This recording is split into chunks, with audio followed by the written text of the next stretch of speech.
Well, kia ora and welcome into the Harness Half Hour, proudly brought to you by HRNZ Marketing. I'm Jess Smith and our guests today are Todd McCarthy, driver of Tiger Tara, Airpark Canterbury sponsored driver Matthew Williamson, the voice of Cup Week Mark McNamara, Laurie Goodson regarding the traditional Cup Week golf tournament, and of course bookmaker Richard Wilson. And here are today's headlines.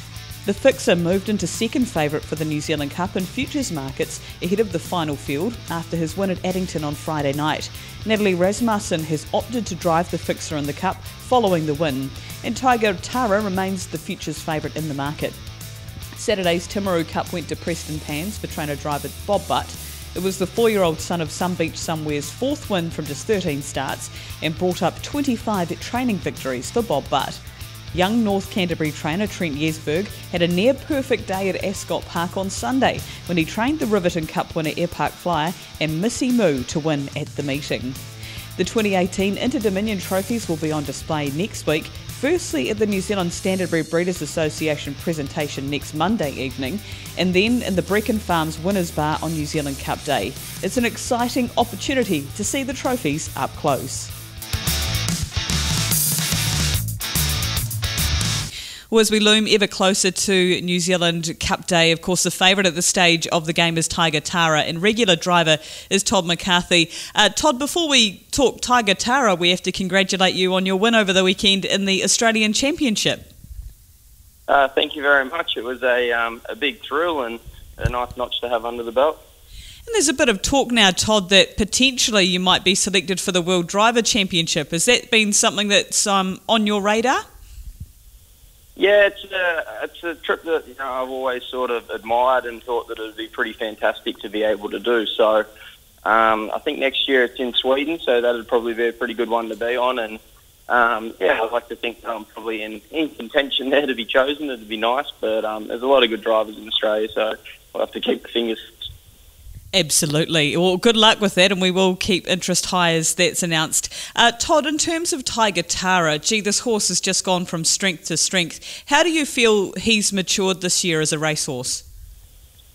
Early on, probably this time back, it just took him a little bit to find his fitness and get sort of race ready again. The run before the Victoria Cup was really impressive, the way he got home, and got home in about 53.8, I think, his last half. So going into the Vic Cup, we were pretty confident with him that he was sort of, hitting his straps at the right time and he was going to be ready for that race. And he showed it, and he come out and he raced really well. And that was probably, that run was probably one run that I felt it was one of his best all-time runs and the best he's ever felt, since I've been sitting behind him anyway. So after that, he raced on really well at Menangle, and then his last start at Cranbourne was a great run too. So the horse seems to be in terrific form, and Kev's doing a really good job with him, and hopefully we've got a nice horse going in New Zealand.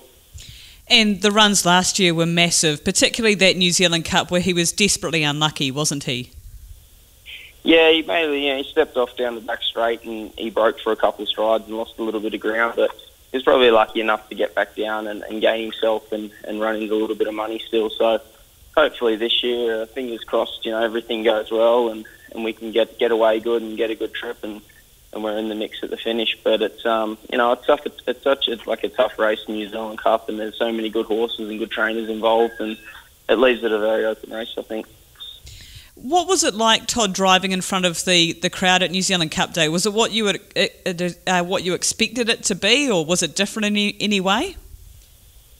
No, it's terrific. It was the first time I went over there, I think, was in 2014 with Seal and Print, and it was a big eye-opener for me. It was, the atmosphere was, the biggest I've ever experienced anyway, and the people get so involved there, and it's just a fantastic day out. I think everyone's got a good attitude, and it's good vibes all around, so it's a great day to be a part of.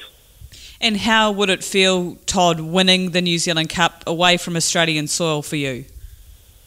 That'd be pretty special. I think it's something that, all Australians are pretty envious of the New Zealand Cup. They know it's such a great race and it is such a fantastic day. So to go there and be able to win a race like that, it would mean a lot, not only to us, but I think to the even to the whole of the Australian racing community.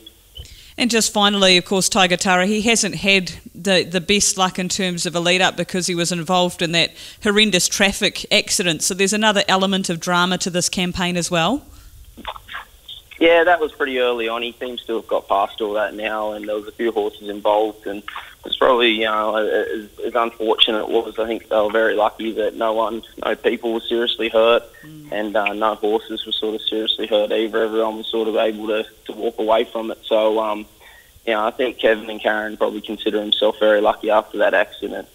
Like I said, as unfortunate it was, it could have been a lot worse, but they're okay and the horses are okay, so they done really well to move on and put that behind them and put their game faces back on and get everything happening again. Oh, absolutely. It was a remarkable performance by all of them.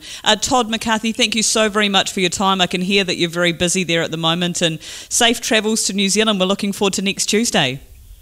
No worries at all. Thanks very much for having me on. Time for our social media news updates now, and starting off with New Zealand. We had milestones galore with Shane Walkinshaw recording his 300th New Zealand driving success at Riverton on Sunday, and Johnny Cox collected his 100th training victory at Timaru on Saturday as well. Well done to those two for reaching those milestones. And of course, the latest New Zealand Cup and Dominion rankings also feature on the HRNZ social media and our website. From Australia, Todd McCarthy wins the Australian Driving Championship. Greg Hayes calls on his Twitter for the selection of Todd McCarthy in the World Drivers' Championships in Sweden next year. And from the USA, Foiled again continues his farewell tour in the United States. Last weekend, he was at Hoosier Park, and he'll continue his tour in the coming weeks. Well, as we build into New Zealand Cup and Show Week, one family that are going to be very busy on the road is the Williamson family from Oamaru, and Maddie is joining me on the show. Maddie, just how big a week is it for you guys with the horse truck? Very big week for us. Dad will no doubt have a fair few going, and it's a big week because, as you know, Jess, we've got a fair bit of travel involved in getting back and forward both of the Cup days and also a stable here to run, so it's a big week. Oh, most certainly. And given your family's involvement with trotters, how important is it to be lining up in races like the New Zealand Free For All and the Dominion? Yeah, well, it's just nice to have horses good enough each year to go in those sort of races. So, with any horses, when you train, you want to have horses good enough to race a Cup week. So, so hopefully there's a couple there that can go all right again this year. In terms of building into the features, Maddie, does Phil do anything different, or do you guys as a team do anything different, particularly leading into Cup Week? He probably just plans his races out a wee bit more, ahead of time, a lot more than with your just general horses. But everything generally runs very similarly. But yeah, he just probably has his races mapped out nearly at the start of their campaign, instead of most other horses is when they're ready they go, sort of thing. And for you, I believe you're pairing up with Monty Python this year in the big races. How much does that weigh on you mentally? Or are you quite used to driving in these big goes now? No mental pressure, especially with him. He's a nice horse to drive. He's got generally very good manners and stuff like that. And, he's one of those horses who put himself in the right spots pretty much. So, there's no real pressure, especially also being one of Dad's and the syndicate, driven him most of his life. So, no, they're all real good. So, no pressure on me as such. So, just hopefully can do a good job for them. Yeah, and of course Nathan took out the Dominion with Springbank Richard. How special would it be for you? I know this is a silly question, but how special would it be for you to pick up a win for your family? Oh, yeah, no, it'd be massive. Any group wins are big wins. But hopefully, it would be a massive thing if Monty, he's run a few places in those Group 1 races, so he deserves to knock one off, but he's also need the right run, so it would be a huge thrill if he could get home for everyone. Okay, and around Cup Week, do you find many people in North Otago, maybe the non-racing people, will tap you on the shoulder a bit more for a tip? Definitely is a big week. If you go to any of the pubs for that, they're all talking the Cup even as far out as now, more than the other races as such. But everyone sort of, Melbourne Cup, the whole lot, they all get interested in the big races when they come around. So, a lot of people will tune in and be watching us anyway. Fantastic. And in terms of your career, Maddie, 729 wins. You must be thrilled with how you're going so far at this still early stages of your career. Oh, yeah, no, things have been going great. Very appreciative to everyone who supports me. Very lucky that the drives I do get. So hopefully things will keep ticking away and, in a few years get up to 1,000. Yeah, not far away at all. And in terms of your career so far, Maddie, is there anything that stands out as a highlight for you? Won a couple of Group 1, so that's probably, the highlight for me. Pembroke's Delight was a big one, winning for Jeff and Jude. They were big supporters of me early on there and that. So, there was a big win and, hard to come by those good pacing horses. Especially when you're stuck to a trotting stable, so that would probably be nearly the highlight. And just lastly, Maddie, goals going forward for the future. Do you have anything set in stone? Would you like to start training, or is there a big race that you're aiming for in your career? New Zealand Cup, I think, for any driver is the holy grail, so that would be the one. If I could get one in my lifetime, I'd be very happy, go out a very happy man, so that would be the main goal. In training, I suppose that'll be something that has to be ventured in down the track, but we're way off doing anything like that at the moment. Well, Maddie, thank you very much for your time. As I say, I know it's a massive week for you and the guys on the road, so stay safe and all the very best of luck to you and the family. No, good as gold. Thanks, Jess. Well, for so long now, he's been the voice of New Zealand Cup and Show Week. Mark McNamara, as you build into the massive week that it is, what kind of preparation do you do? Yeah, g'day, Jess. It's sort of similar every year. There's a lot of extra stuff that comes with Cup Week, and it's just about taking it a day at a time. So it's nothing special preparation-wise. It's just sort of being focused on the week ahead, and it's on your mind from sort of about now as the lead-up races come about what might happen that week. And this one's just been a really strange one with so many twists and turns and horses, unfortunately, missing the Cup through injury and the like. You wonder what's going to happen next. And in terms of preparing for the week, is there anything that you do for your health? Do you take extra vitamins? Do you pump iron at the gym? What do you do? Yeah, no, pretty quiet week that week. I stay away from alcohol. I pretty much stay away from all socialising after every meeting. It's sort of, you go and call the race meeting, you go home, spend some time with the kids, go to bed, get up and do it all over again. And that seems to have worked for the last 9, so I don't think I'll change it this year. The last 9, gee, it seems like only yesterday. Do you consider yourself a Kiwi yet? Probably never. I've got 2 Kiwi kids. That's as close as I'm going to get, I'd say. I still cheer for Australia in the league. Okay, well, that is fair enough. We won't hold that against you. And not a lot of people realise, Mark, the amount of work that you do outside of calling races over Cup Week, because there's a massive mainstream media attention focus on you. Yeah, it's a little bit strange, actually. It took some getting used to coming from Australia where the breakfast television shows would never ring and talk about the feature meetings that you might have been able to call over there. So every year's different. Some years are really hectic with that sort of thing. Other years it's been really quiet. 2 years ago I hardly spoke to anybody. Last year with Lazarus it was much busier, and this year it seems to be pretty busy again. So you can never tell, but it's nice to be wanted at the end of the day. That's right, and as you mentioned, Mark, it's one of the most intriguing cup fields that we've seen for years, with no Lazarus or clear-cut favourite. Pre the Lazarus races, did you have time to stop and think about a line, or is that something that just comes organically? Yes and no. The Lazarus has a risen call. I lost a lot of sleep over because I'll give it up for those that haven't heard. I actually called Tiger Tara twice instead of Titan Better halfway down the straight. I didn't actually know I'd done it till I watched the replay. That's been a sleepless night. So I sort of didn't have anything scripted for last year, and Get Nasser on the phone just came to me. I didn't really have anything after the year before because it was a long 12 months to wait to call last year's Cup. So I thought I'd just go in with an open mind, get it right hopefully, and go from there. So that's what I did last year, and at this stage I've got nothing for any horse. Whether something comes, I'm sure there'll be a few ideas floating around in my mind, but actual scripted lines at this stage for anything, I haven't got anything because I just don't know what's going to happen. And that is the beauty of the Cup this year. And Mark, for people who know you, you're a bit of a larrikin, you like a bit of a laugh, but when it comes to the New Zealand Cup, do you have to psych yourself up? Do you take any time to yourself just to get yourself in the zone? I pretty much lock myself away on Cup Day, Jess. I don't really like too many visitors on that day. You get the odd one or two that'll come in that'll just want to have a chat about things, and Al, who does the sectional time stands with me, my wife Katie watches the race with me, but I sort of keep to myself. I get there nice and early, go for a bit of a wander around, and then once I get upstairs, that's it for the day. I just sort of lock my way away, and there's so much happening on and off the track between races, it comes around pretty fast, and just try and take it all in. Most certainly. And has there been a New Zealand Cup mark that stood out as your favourite so far? Yes, the Terra to Love one, Jess, where he galloped away and looked on. That and when Monkey King moved going up the side at the 1,000-metre mark and the crowd just erupted when he was looking for his last Cup win. They were both pretty special. Just to see the way the crowd interacted and got into the race and the shock with Terra to Love galloping away and then the scenes at the end when he won it. So it's probably his one just in front of the first one and Monkey King's third one, I'd say. And, of course, the Cup being just Tuesday, it's almost the start of the massive week for you. What do you do come the last race at Riccarton on the Saturday? Take a deep breath.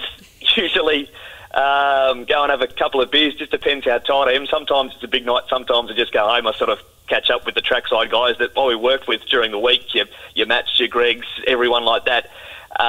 We don't actually see each other too much during the week, so we tend to stop and have a beer somewhere together, just reflect on the week and chill out and then get back to normal. Yeah, and of course you have the multiple shows like weigh-in and, you know, all the preview shows that you've got to focus on that week as well. So do you actually get a moment at all to yourself during that week? Not really, unless I'm sitting at home watching a bit of telly at the end of the day, because the races tend to go till 6 o'clock. So by the time you get home, I want to see the kids because I haven't sort of seen them much at all that week. So I spend a little bit of time with them and then sit down, have dinner. It's nearly time to go to bed, look at the next day's races, do the tips for that, and then start all over again. But it's a full-on week. It's 70-something races, but it flies by really fast, and it's just a great week that anywhere I've been, it can't be replicated anywhere by anyone, it seems. Well, Mark, thank you very much for your time. I thought we'd get in nice and early before the craziness ensues. And good luck for another Cup week. I know you'll do a fantastic job as always. Thanks, Jess. Looking forward to it and can't wait to get to Addington on that second Tuesday in November. We're chatting with Laurie Goodson around the New Zealand Cup Week golf tournament, and Laurie, you'll be very excited to be holding this event again this year. I understand it's a bit of a tradition. Yeah, Jess, this is about our 14th year. I started when I was on the committee at Addington with Strew and Kane and just continued it on and a bit of a demand for it. And, yeah, it's a lovely day. So we've changed from the Monday where Templeton have an event and we're doing ours on the Sunday. And, yeah, it's extremely popular. Okay, and for those who aren't familiar with the tournament and how it's run, what's the bare information around this, Laurie? Oh, the bare information, Waimari Beach, 12 o'clock on Sunday the 11th. It's a team event of three scores to count out of the four. We have on-course barbecue food available all day and the refreshment on course, all free of charge. And this year I've been able to get a little bit of blue cod from the Chathams, so it should be quite popular. And then we have an auction at night, and this year we're running a little bit of a charity for cystic fibrosis, but also for Jacob Dunn, who's going to the Inters and Kids Karts in Melbourne later in the year. Fantastic. So not only are you able to compete for some great prizes, but you're first-hand helping the industry. Oh, yeah, we've always tried to put it back into the industry, Jess, into the greyhounds, which is a great supporter, also harness racing industry and the thoroughbred industry. Okay, Laurie, and as we say, it's a bit of a tradition around Cup Week, so some of the bigger names of the racing industry, do they head along? Oh, yeah, we've got Ken Barron. John Wheeler's a regular supporter. John's a great supporter of this event, just loves his golf. And in Cup Week, he plays in a couple of events down here. Races the odd horse, and of course he's always ringing up looking for another game. So, yeah, we've got some really nice people that attend on a regular basis. Fantastic. And so, Laurie, how much is it to enter, and how can people find out more information? More information on the Harness site. We've got a poster there on the Harness site. You just click on the link, or you can give me a call on 021 713340, and it's $240 a team or $60 a player. And we've got a few teams that we could make up if there's just for the odd individual. Okay, so that's Sunday the 11th of November. And what's the very latest that people can enter, Laurie? We've got about 4 teams to fill up, Jess. So as soon as they're full, we will close off because we don't want to take everybody's day up by being out there too long. So I would say, Jess, in the next week or so, we'll fill it up. Fantastic, and well done to you and the team for supporting not only cystic fibrosis, which is a wonderful cause, but for Jacob Dunn, and well, you're fostering the future of harness racing by supporting him. Yeah, I think so, Jess. If he shows any potential like his uncle and his father, he could be the best of all. Wonderful. Well, Laurie, thank you for your time and all the best with the tournament. Hey, Jess, thanks very much and appreciate what you're doing for the industry. Thank you. Well, of course, at this stage of the podcast, every week we catch up with harness bookie Richard Wilson. And Richard, a bit of a busy week starting off with Tuesday at Manawatu, and it looked like a fairly tough night for punters. Yes, indeed, it was a busy week. Just only the Wednesday without any harness racing on. So after Monday with, of course, Kaikoura Cup and that, so it was a very busy week. And it was a tough night for punters there, the first night of Manawatu for the season. All but one of the winners lengthened in the markets, and there weren't many big bets on them. So punters got on to Franco Saxon, though, $1.75, very solid. That price didn't move. And there was some solid support for Stop It late at the 280. He opened at 250. And there was also a strong go for Lucene Lass in race 3, Jess. This one opened 10.50, backed right into 4.20. The largest bet of the night was on her, 2,000 for a top 3 finish at $1.90. But unfortunately for the punters, that didn't happen. Unfortunately for your team, Thursday night Manawatu, which was the second night of the meeting, and how did punters fare on that second night, Richard? Yeah, a bit better. They did the form perhaps better than we did. A couple of bets netted about $3,000 each there on Thursday night in different ways. $5,000 on the Blue Beat at $1.55, and there was $500 on Anna Barclay at 7, both about the same result. Missing out though, $2,250 on Top Notch Titan at $7.50, and there was a $10,000 bet on the Carpety Express to run the top 3 at $1.40. And again, that didn't happen for that punter. Plenty of money on him to win as well, $3 into $2.70. There was good support there. Franco Saxon again making it a double for the meeting. We had him short this time, $1.35 out slightly to $1.40. And the November Guy, the other one that punters got onto, $3.60 into $3.40. And the last race was a bit of a washout for us, Jess, there, Command Luster. There was over $10,000 in total on him, $3.70 into $3.20. Okay, and from the mighty Manawatu, we had the double header on Friday night at Auckland and also Addington, starting off with Alexandra Park, and it looks as though punters were on the mark. Yes, indeed. Yeah, the few movers got home there at Auckland. Flying Steps kicked things off well for them. $5.50 into $3.80 in the first. All American, $3.70 into $3.50. Make Way was $2.50 into $2.40. And in the last, Kratos, $2.60 into $2.50.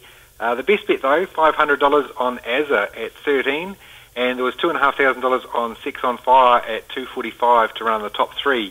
They were pretty good. Best better for us, $3,000 on A Due Flirt at $3.30, and the best backed horse on the card was Bit of a Tiger, $3 into $2.80 in race 8. So that was good for us. There was another big mover on the card, Jack Tar. He was $5 into $3.40, but a late scratching there, about an hour and a half out from the race chest. So maybe one to watch next time, as long as he comes through whatever the problem was there. Okay, Jack Tar. Okay, so put that down on the racetrack at Jack Tar as mentioned. Now, Friday night at Addington, the punters were going even better there. Yeah, better for punters at Addington, Jess. $1,000 on Woodstone at $8.50, the best of the night. Not far behind though, $1,850 on the Fixer at 4, $8,000 on Nakuru at $1.60 just to run the top 3, $12,000 on Ultimate Sniper at $1.40. There was also $3,000 on Over the Love at $2.30. So plenty of big bets there getting home. There were a few that missed though. $1,000 on Muscles Galore at 6. There was $3,000 and $3,000 at $2.15 just to run the top 3 there. $2,500 on Bazinga at $3. There was $2,000 on Arnold at $3.50, and $2,000 on Great Things Happen at $2.70. And later on, there was a bit of a plunge right from when we opened the night before, Jess, on Tact Maggie. She opened at 14, was back right into $5.50 in race 9, and no surprises. The top 3 market in that race, a bit of a disaster for us, Jess. Maggie, she just got topped off late and ran second. but she was heavily backed on an each-way basis.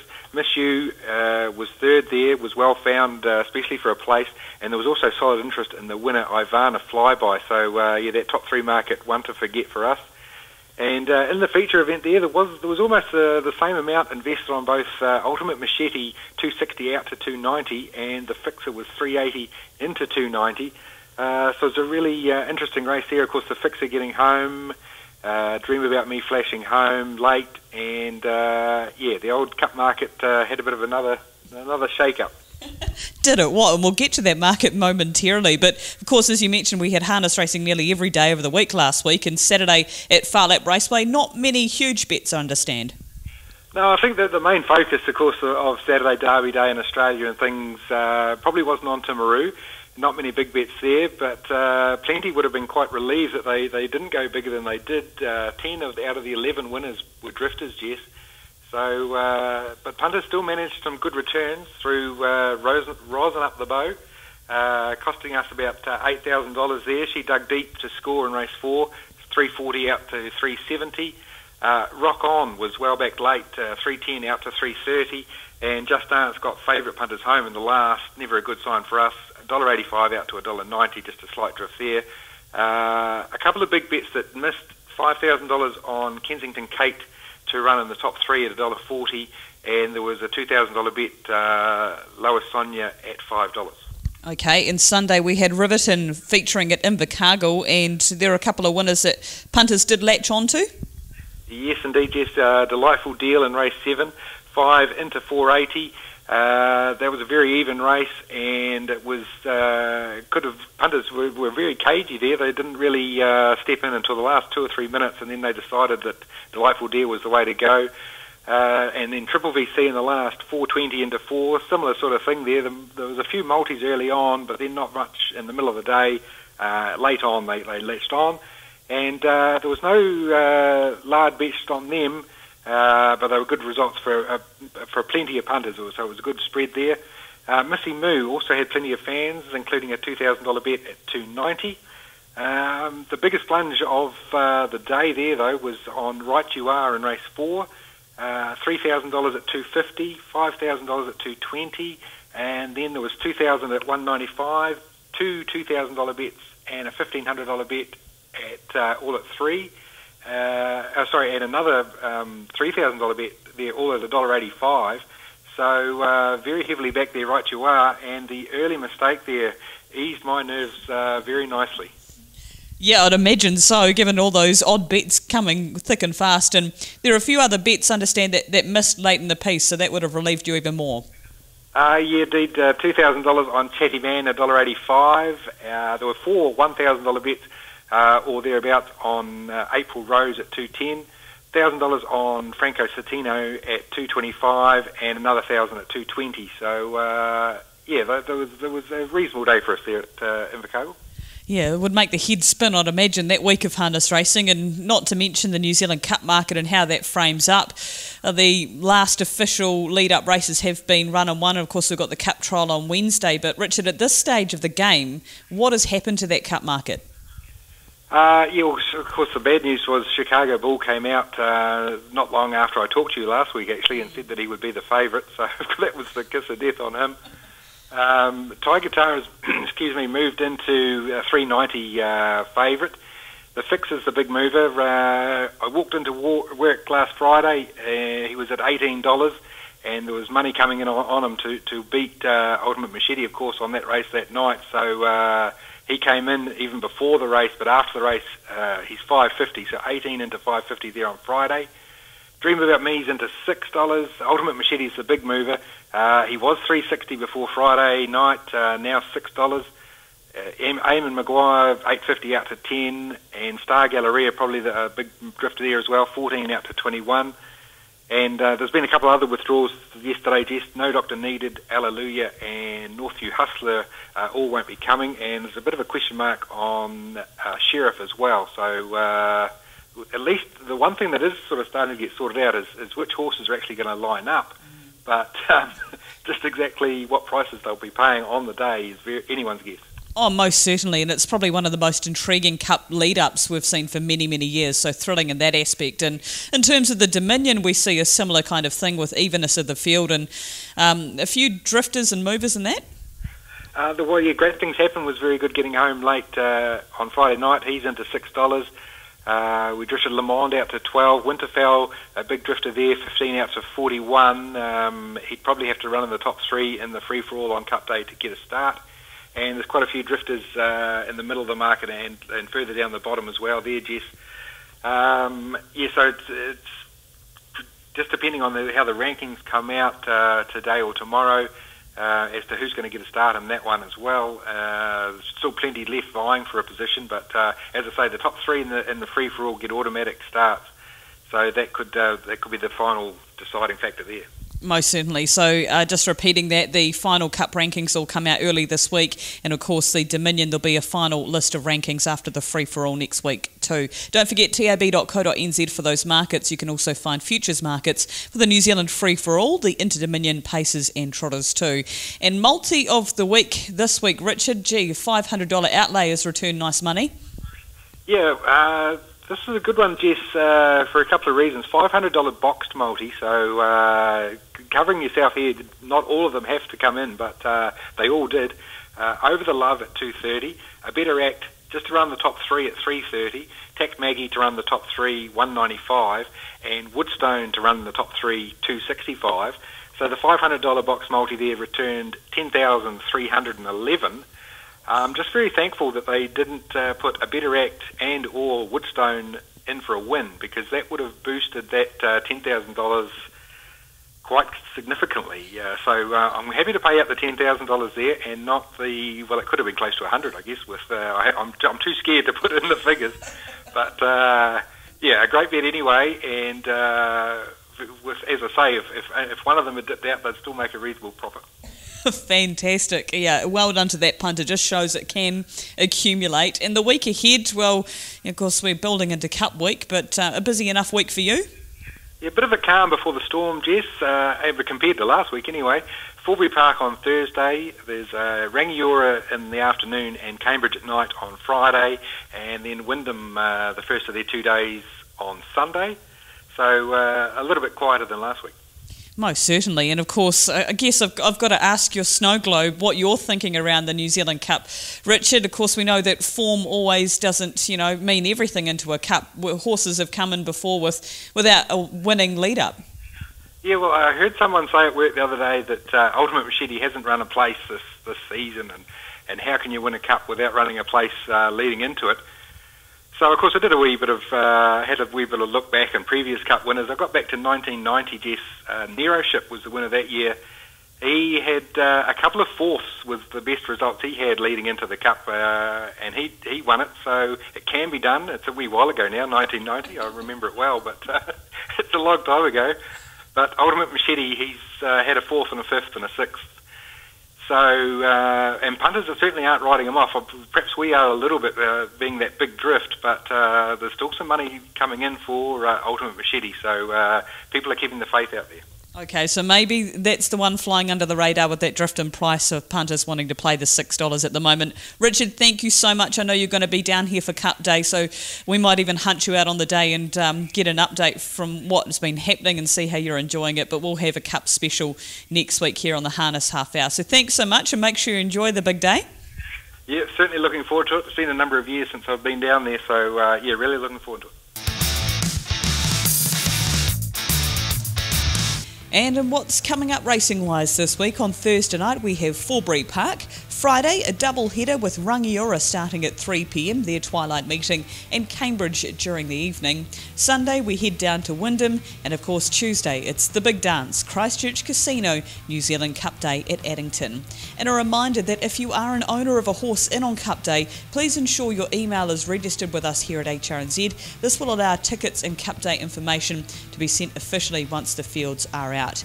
In the Harness Half Hour, just to note, will go up next Wednesday, a day later next week, as a New Zealand Cup Day special. We'll get all of the reaction from Addington for the next show, which will be up on HRNZ and all of our platforms from Wednesday afternoon next week. And that is it for this week's Harness Half Hour. Thanks to HRNZ Marketing. Don't forget, of course, the Harness Half Hour podcast now available on the Punters Lounge on tab.co.nz, through Spotify and also iTunes.